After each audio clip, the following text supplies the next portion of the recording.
You're sitting in the grocery store parking lot. You've had your blinker on for like 3 minutes, waiting patiently. Yeah, we've all been there. Right. And suddenly a tiny sports car just zips around you and steals the spot.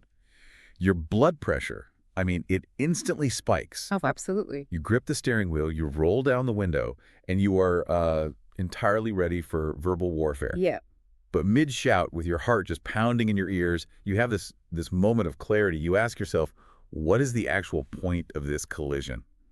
Welcome to today's deep dive. Thanks for having me. I'm excited to get into this one. We're going to unpack that exact, incredibly frustrating human experience, and we're doing it through a really fascinating 2023 essay. It's by a writer named Shufeng, titled The Way of Harmony with Others. It's a very concise piece of writing, but it offers this philosophical framework that fundamentally challenges how we operate in our daily lives. Yeah, it really does. The core premise is essentially designed to short-circuit our natural instinct for conflict. So our mission for this deep dive is to extract that radical, deeply counterintuitive framework.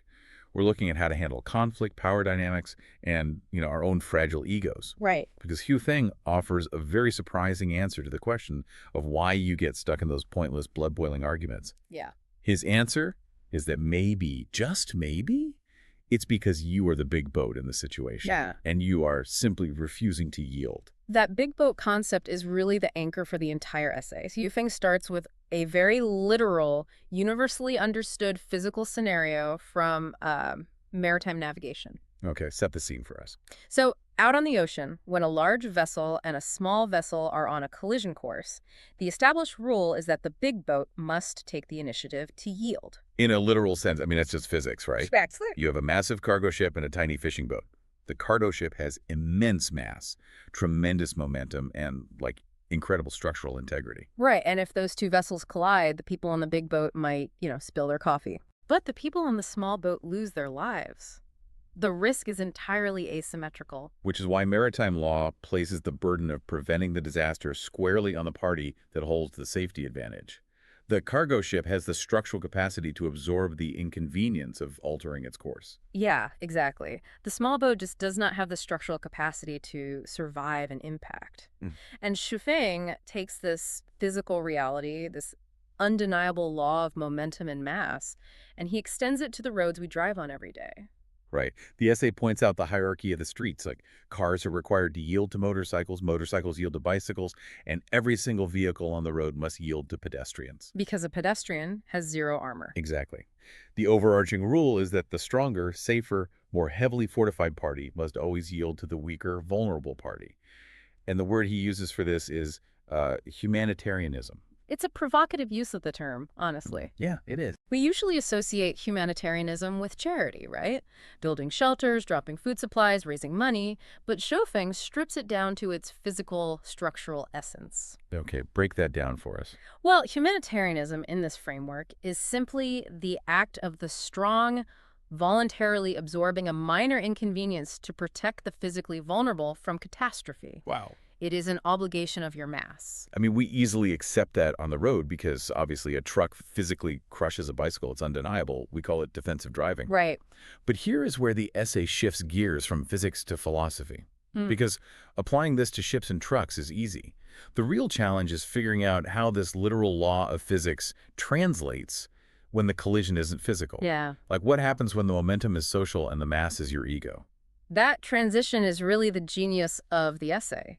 Shofeng anchors us in this undeniable physical truth that you don't run over a pedestrian with a semi-truck, and he uses it to build a blueprint for abstract human behavior. It's wild to think about it that way. He argues that social power has mass, just like a cargo ship. And he applies that directly to societal roles. The text argues that in the societal realm, the wealthy should yield to the poor. Officials should yield to the public. Celebrities should yield to common folks. Teachers should yield to students, and doctors should yield to patients. Notice how each of those pairings completely mirrors the big boat and the small boat? Wait, hold on, though. I mean, this sounds beautiful and utopian in theory. But let's look at the real world for a second. Wealth, fame, and authority are practically designed to buy you the right of way. Yeah, absolutely. If you have extreme wealth, you literally buy the VIP lane so you don't have to yield to anyone. If you are a high-ranking official, the public waits in line for you. Why would anyone with that kind of immense leverage voluntarily surrender it? Well, they wouldn't, typically. The friction you are pointing out is entirely intentional on his part. Really? Yeah, Schweffing is deliberately confronting the modern societal power dynamic. Conventionally, we define power by who gets to ignore everyone else, like who has to wait, who has to accommodate, who has to move out of the way. Right. Power means not having to stop. Exactly. But Shuofeng is arguing that true societal health requires the exact opposite. If a society is going to function without just tearing itself apart, the responsibility of de-escalation, of patience, and of grace, it must be shifted entirely onto those with the most structural safety. Let's play that out with one of his examples, because I think it really helps ground it. The doctor and the patient. Oh, it's a perfect illustration. Imagine a hospital waiting room. A doctor possesses immense institutional power. They have specialized medical knowledge, they have the backing of the hospital administration, a secure income, and presumably they are currently in decent physical health. They are the cargo ship. They are the cargo ship. And the patient is the dinghy. I mean, they're sick, they are probably terrified, they're in an unfamiliar environment, and they're completely vulnerable to the doctor's expertise. Now imagine a collision there. The patient, driven by fear and pain, becomes irritable. They snap at the doctor. Maybe they question the diagnosis aggressively. Which happens all the time. Right. And our conventional mindset says the doctor, being the authority, should shut that down, demand respect, assert the hierarchy. But the thing is saying the doctor must yield. Because if the doctor asserts their ego and collides with the patient, maybe by rushing the appointment out of spite or, dismissing the patient's pain, the damage to the doctor is just a bruised ego. Yeah. But the damage to the patient could be a misdiagnosis or a worsening health condition. The doctor has the structural integrity to act as a shock absorber. Exactly the term for it. The people with the most leverage are meant to be the suspension system for society's potholes. Wow. It's not about who is factually right or wrong in a given dispute. It's about who has the mass to safely absorb the bump. It's one thing to say a doctor should yield to a patient or an elected official to a citizen. There is like a built-in professional duty there. But Sofeng doesn't let us off the hook that easily. No, he doesn't. He strips away the job titles and transitions this framework entirely into our daily one-on-one interpersonal relationships. This is where we encounter the concepts of the greater individual and the lesser individual. Okay, we need to define those terms very carefully, based directly on the text. Because in our modern vocabulary, calling someone lesser sounds incredibly arrogant. It does, which is why Shuofeng divorces these terms completely from social class or net worth. For him, a greater individual is defined strictly by internal character. So what does that look like? It is someone who possesses a broad perspective, a high level of understanding, good manners, cultivation, deep empathy, and profound moral integrity. So it's someone with high emotional intelligence and self-regulation. Yes. Conversely, the lesser individual in this text is defined as someone who is narrow-minded, short-sighted, petty, vengeful, lacking in self-restraint, and who just behaves unreasonably. Right. And the fundamental law of the ocean applies here too. The greater individual must always yield to the lesser individual. Let me throw out an analogy to try and ground this. Think about an adult arguing with a toddler. The adult is the greater individual in that dynamic, not because they are taller or make a salary, but because they have a fully developed prefrontal cortex. Yeah, biologically. Right. They literally have the neurological hardware for logic, impulse control, and emotional regulation. A toddler does not. Exactly. When a toddler throws themselves on the floor screaming that the sky is green, a healthy adult doesn't drop to the floor and scream back, "No, it's blue, you idiot." You'd hope not. Right. You don't try to win that debate. You yield. You let it go because you understand they lack the capacity to process your logic. That perfectly illustrates the asymmetry of capacity. But why do we completely forget this dynamic when the person throwing the tantrum happens to be over the age of 18? Because we assume age equals capacity. We assume that because someone is an adult, they must have the same emotional cultivation and self-restraint that we do. But they don't. No. Shuofeng is pointing out that emotional maturity varies wildly. When you engage in a vicious argument with an adult who is acting from a place of intense pettiness or vengefulness, you are expecting them to utilize tools like empathy and broad perspective that they simply do not possess. Wow. You are expecting a rowboat to maneuver like a dreadnought. which fundamentally changes the definition of winning an argument. We live in a culture that, worships the debate. We love the idea of gathering our facts, cornering the other person, and totally destroying their argument. We see that as a victory. Under Shufeng's framework, it's not a victory, it's an act of punching down. Man. If you have higher emotional cultivation, deeper empathy, and better self-restraint, and you use those superior tools to crush someone who is narrow-minded and petty, you are just using your larger emotional mass to sink their smaller boat. You haven't won. You've just caused harm. The text is actually very explicit about this. It says, and I'm quoting here, "If the other person's cultivation, knowledge, and moral character are not as developed as yours, you should yield to them and avoid causing them harm." The mechanism here is psychological momentum. If you meet their petty anger with your own righteous anger, you escalate the collision. But if you yield, you rob the situation of its momentum. You just let it fizzle out. Right. You absorb the impact so the lesser boat doesn't shatter. But there is an exhaustion factor here, right? If you are listening to this, you might be thinking, why is it always my job to be the bigger person? Why do I have to be the shock absorber for everyone else's bad behavior? It feels unfair. It feels like being a doormat. To explain why we should willingly take this on, the author uses this brilliant economic metaphor. He talks about the impact of losing a 100 yuan note. It's a very practical way to explain internal capacity. Shuifeng points out that if a wealthy person loses 100 yuan, it might be equivalent to a lost tip. Yeah. It's a momentary annoyance. They might frown, but it doesn't alter the trajectory of their day. They have the financial reserves to absorb the loss without missing a beat. But if a poor person loses that exact same 100 yuan note, the consequences are drastically different. It could mean they literally cannot buy food that day. It is a catastrophe. Exactly. The external pressure, the loss of the physical money is completely identical in both scenarios. But the internal capacity to bear that burden is miles apart. Now, take that financial metaphor and translate it into what we might call an emotional bank account. Okay. Shufeng argues that if you are spiritually and emotionally rich, if you have a broad perspective and a deep sense of inner peace, you have the capacity to yield. Giving up your need to be right is just a lost tip. You can afford it. But if someone is spiritually and emotionally poor, the text says they will argue fiercely, they will stand their ground stubbornly, and they will leave others with absolutely no room to maneuver. Think about the mechanism behind that behavior. When someone is aggressively arguing with you over a completely trivial matter, say a misplaced comma in an email or that parking spot we talked about earlier, how do we normally perceive them? We usually see them as aggressive, dominant. We think their stubbornness is a kind of armor.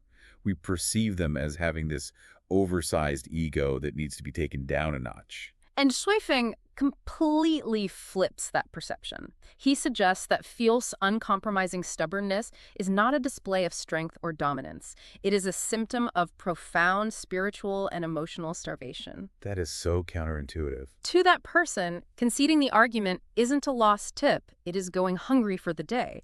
Their psychological bank account is so overdrawn, their ego is so fragile that they literally cannot afford the loss of that 100 yuan of pride. They are fighting for their emotional survival. That entirely changes the lens through which we view defensive people. Instead of seeing an aggressor to be defeated, you see someone who is emotionally broke. Yeah. So it's not about choosing to be a doormat. It's about conducting an honest audit of your own emotional bank account. If I'm emotionally wealthy today, like I'm secure on my job, I have good relationships, I slept well last night, I can easily afford to let the other person win.